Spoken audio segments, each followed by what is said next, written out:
শেষ, তামাদ্দুন শেষ, পর্দা শেষ, আখলাক শেষ, চরিত্র শেষ, যত ধরনের নোংরামি মুসলমানের মাথায় জেগে বসেছে, ওই রকম ন্যাংটা বেহায়া মা জন্ম দিয়েছে শফিক রেহমান নামক দুর্ধর্ষ ইংরেজদের কালচার বাংলাদেশে যিনি চালু করেছে বিশ্ব বেহায়া দিবসের মতো দিবসকে।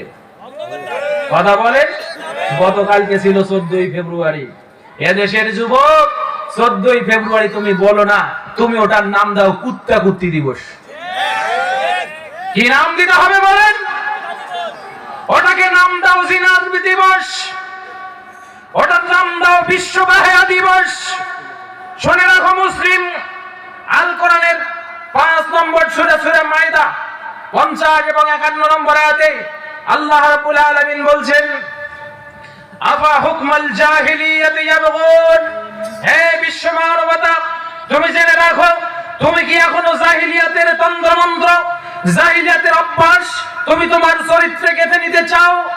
খ্রিস্টানরা যে ভালোবাসা দিবসের নাম করে জিনায় গোটা বিশ্বটাকে সয়লাভ করে দিতে চায়, তুমি কি শফিক রেহমানের মন্ত্রে মন্ত্রিত হয়ে তুমি কি আজও তোমার সন্তানদের চরিত্রে, তোমার চরিত্রে বিশ্ব ভালোবাসা দিবসের জিনার এই নোংরামিকে তোমার চরিত্রে তুমি রপ্ত করতে চাও?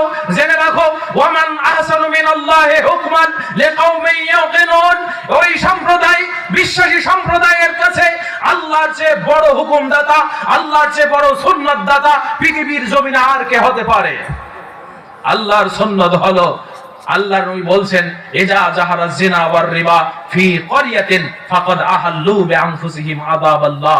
জেনে রাখো, মুস্তাদরাকে হাকিমের হাদিস, আল্লাহর নবী বলছেন, যখন কোন সম্প্রদায়ের ভিতর জিনা সয়লাভ হয়, যখন কোন সম্প্রদায়ের ভিতরে সুদের সয়লাভ হয়, আমার আল্লাহ আসমান থেকে প্রতিজ্ঞা করে বসে থাকেন, তুমি জিনা করো, তুমি সুদ খাও, যখনই তোমার বাড়িতে, তোমার ঘরে, তোমার মহল্লায় এ দুটো পাপ সয়লাভ হয়ে যাবে, আমি আল্লাহ আসমান থেকে তোমাকে ধ্বংস করা আমার উপরে দায়িত্ব বোধ করে নেব।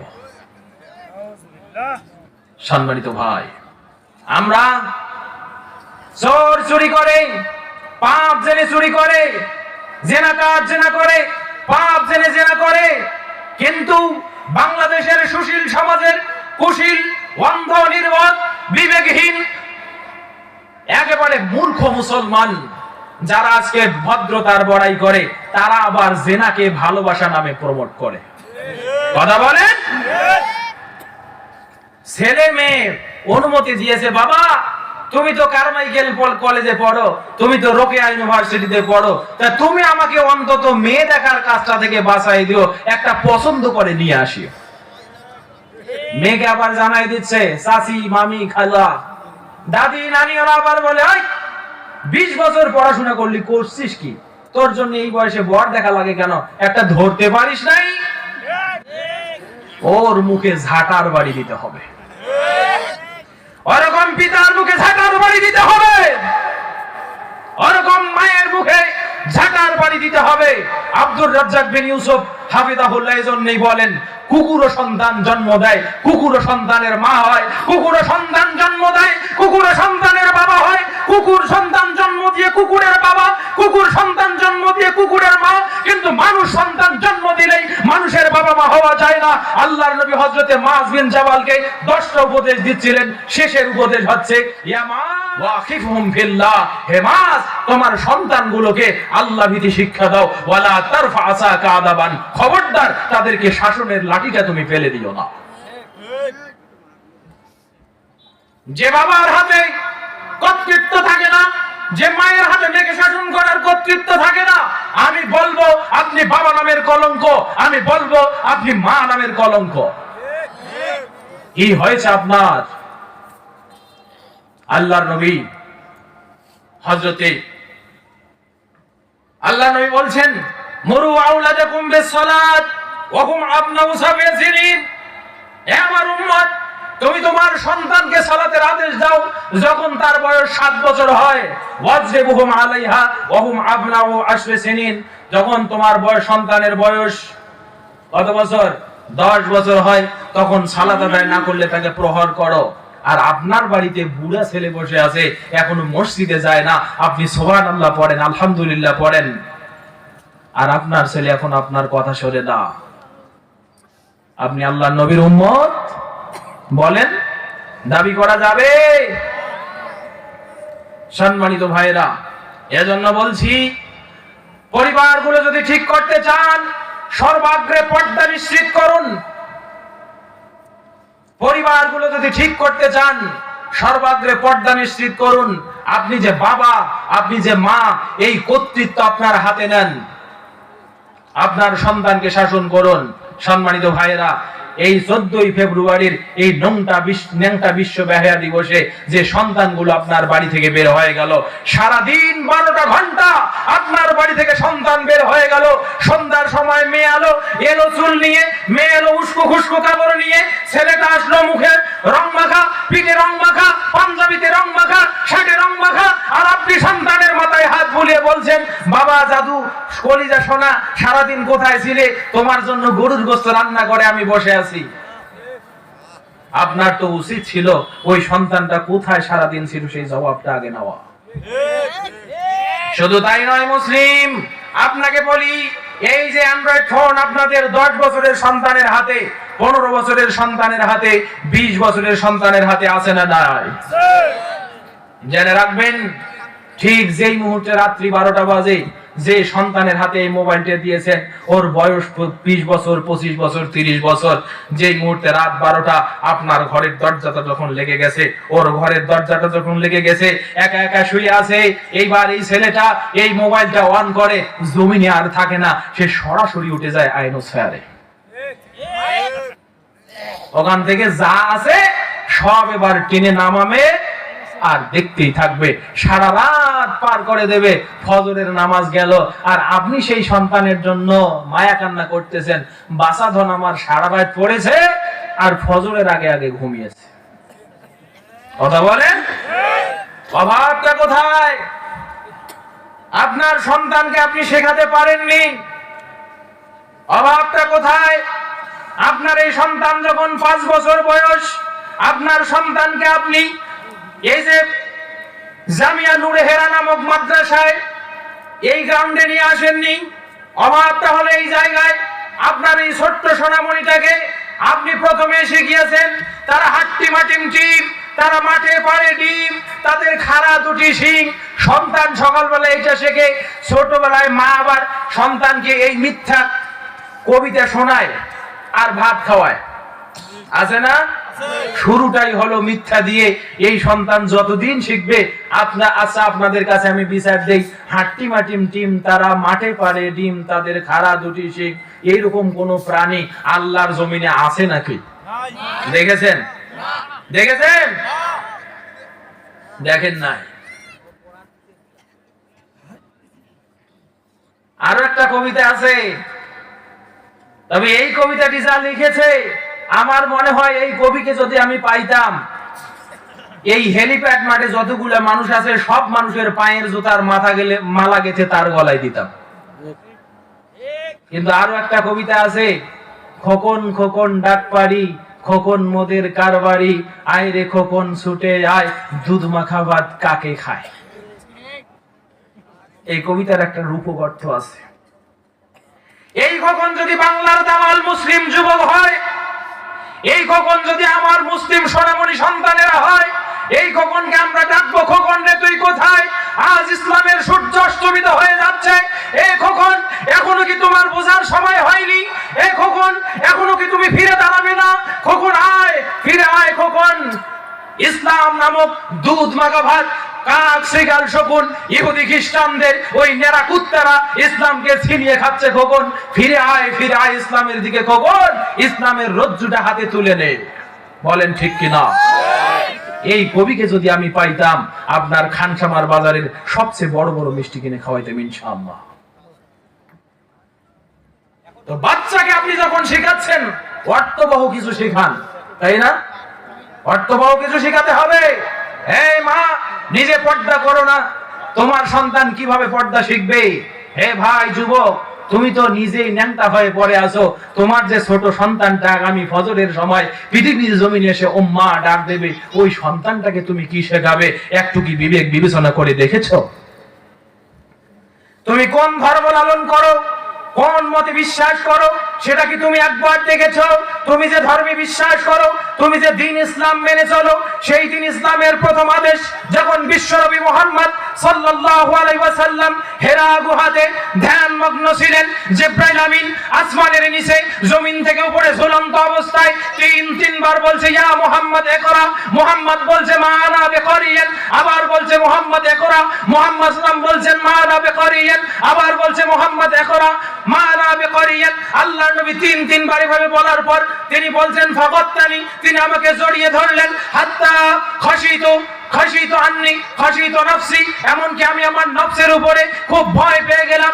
এরপরে আমি বলতে থাকলাম, আল্লাহ তাআলা আয়াত নাযিল করলেন ইকরা বিসমি রাব্বিকাল্লাযী খলাক, হে মুহাম্মদ পড়ো তোমার রবের নামে যিনি তোমাকে সৃষ্টি করেছেন।